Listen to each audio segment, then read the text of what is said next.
Bonjour et bienvenue sur Physique Chimix. Dans cette vidéo, nous allons voir ce qu'est un ion et comment il se forme. Et je vais te montrer une méthode avec laquelle tu ne vas jamais oublier la définition d'un ion. Allez, c'est parti.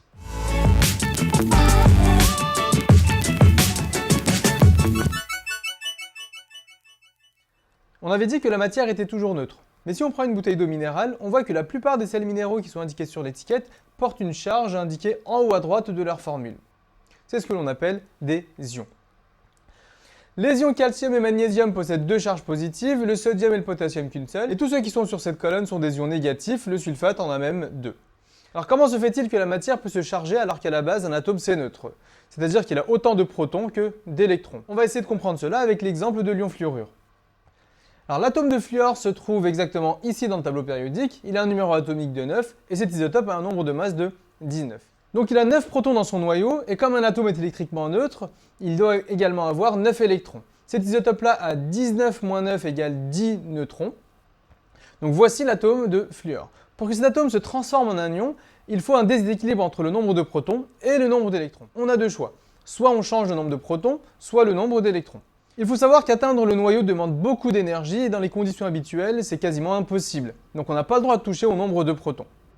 Les électrons qui sont plus accessibles sont les particules qui vont plus facilement circuler d'un atome à un autre. C'est comme ça que l'atome de fluor va donc capter un électron à un autre atome et se transformer en un ion fluorure.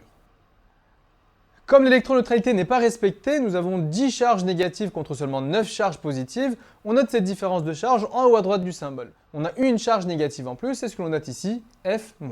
On vient de voir comment on obtient l'ion fluorure. Maintenant, je vais te montrer une méthode pour obtenir tous les ions qui existent.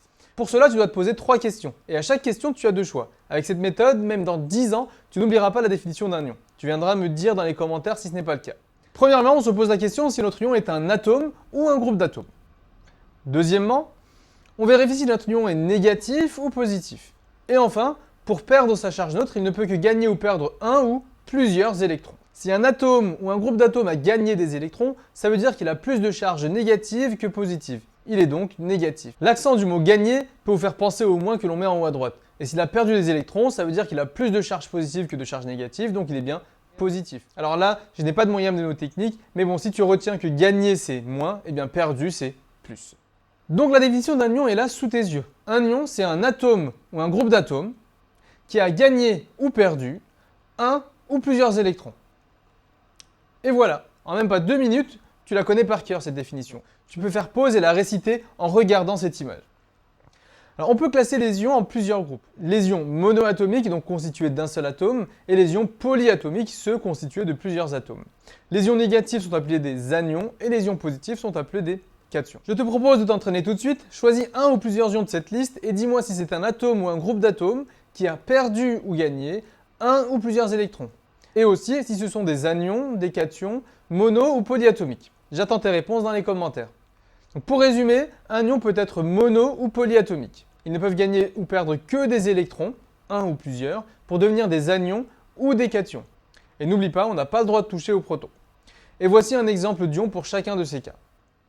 Alors pour que l'électroneutralité soit quand même respectée dans une solution, il faut toujours autant de charges positives que négatives.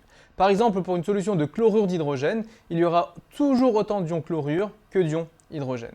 Mais pour une solution de chlorure de fer 3, il y aura 3 fois plus d'ions chlorure pour compenser les 3 charges positives de l'ion fer 3. Et voilà, nous sommes arrivés à la fin de cette vidéo. Si tu as des questions, des remarques, tu peux m'écrire dans les commentaires. Si la vidéo t'a plu, n'hésite pas à liker et partager avec tes potes. Et si tu veux être au courant des nouvelles vidéos, abonne-toi et active la cloche. A très bientôt pour une nouvelle vidéo.